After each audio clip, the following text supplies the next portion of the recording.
Welcome to our analysis of the important scenes from the book Invisible Man by Ralph Ellison. You know, they call me the Invisible Man. Most people don't really see me, mainly because of my skin color. But I don't know. I guess one day they'll finally see who I really am. Come on, man! Whoa! Come on! Hey! What was that for? Don't make me pull my neck out, boy! I'm gonna cut your neck open! Go. So, as we just saw, an unknown African American man, aka the Invisible Man, confronted a white man in the street and beat him up. So, guys, why do you think that's so important?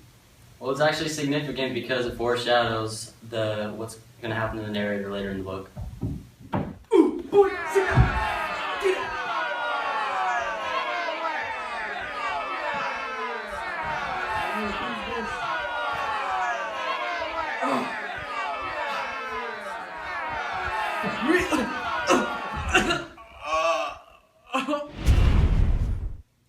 As you just saw in the last clip, a group of old white men just took advantage of a group of younger African Americans in the traditional rumble.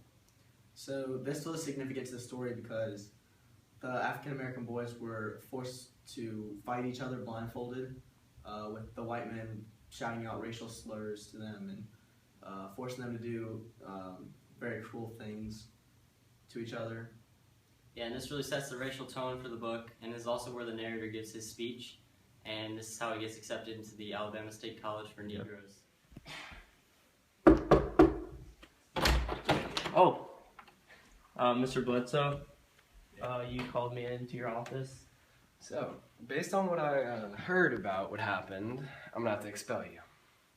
Why? What did I do? You took Mr. Norton to an area where we don't want him to see it. And what's wrong with that? You see, we basically use him for money. Because if he doesn't see things he doesn't want to see, he'll stop funding us, so... So what am I gonna do now? I'm gonna send you off to New York where you can work for your tuition. I'll give you a few envelopes with some jobs, and there you go. That's stupid. Why are you doing this to me? I don't know, good luck, get out. Man, screw you, man. At this point in the book, Dr. Bledsoe, the head of the Alabama State College for Negroes, kicks out the narrator for an unjust reason. So, as we were looking through this scene, we saw that a new concept was building about the narrator and how he feels that he is being controlled in society by superior white men and that he can't live his own life. His journey through life is always going to be controlled because he is African American. Him getting kicked out of the college also is another reason that's just piling on of why he feels he's invisible and mistreated. Yeah, this also contributes to the theme of the book, the theme of identity, because the narrator is really struggling to figure out who he really is, and his future is being controlled by others. Set the game!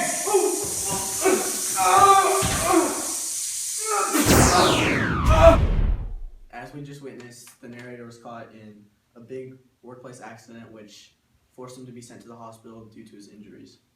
This scene displays external conflict because the narrator's physical appearance is altered from the wounds and burns in the explosion. This scene is also an example of internal conflict because at this point, when he arrives to the hospital and finally wakes up, he does not remember who he was in his past. Hey, what's going on here? That's none of your business. So? She's getting evicted from her house. It's none of your business. Why? What did she do? You know what? Get out of here. Hey, Calm down. Hey! Stop. Sit down. Right there. Sit down right there. What? Look, Throw it out. she's a poor old African American lady, and she's getting kicked out of her house. Why? What's the point of that? We all need a place to live, a place to stay. What's the reason for this? You, get out of here. We're gonna help this poor old lady get stuff back into her house. In this scene we just saw, an old lady was getting evicted from her house, and as the narrator walked by, he stood up for her. He also gave an inspiring speech to the surrounding people.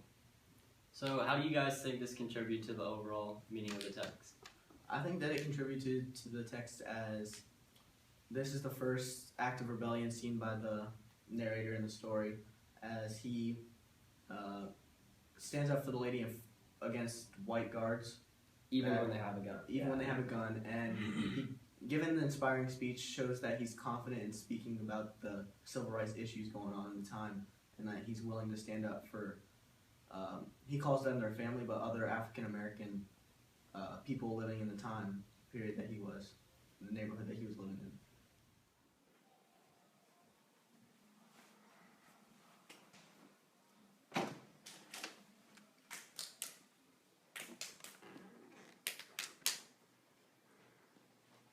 Come on. Ha, sicker than your average. Pop a twist cabbage off instinct.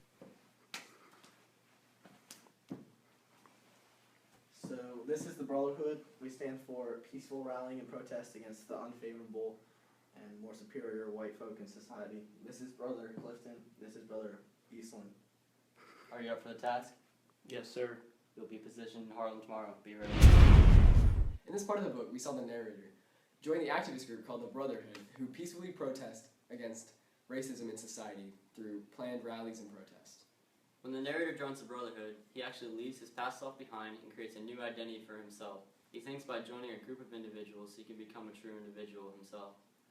Through reading this section of the story, we began to connect it to the civil rights movement that took place in history, where Martin Luther King led peaceful protests against white individuals in society who thought they were of a more superior status than African Americans. And this is similar to what the narrator is doing with the Brotherhood and the rallying that they do and they carry out. It's actually interesting too because the Brotherhood is actually mixed. Thank you for watching our analysis on the novel Invisible Man.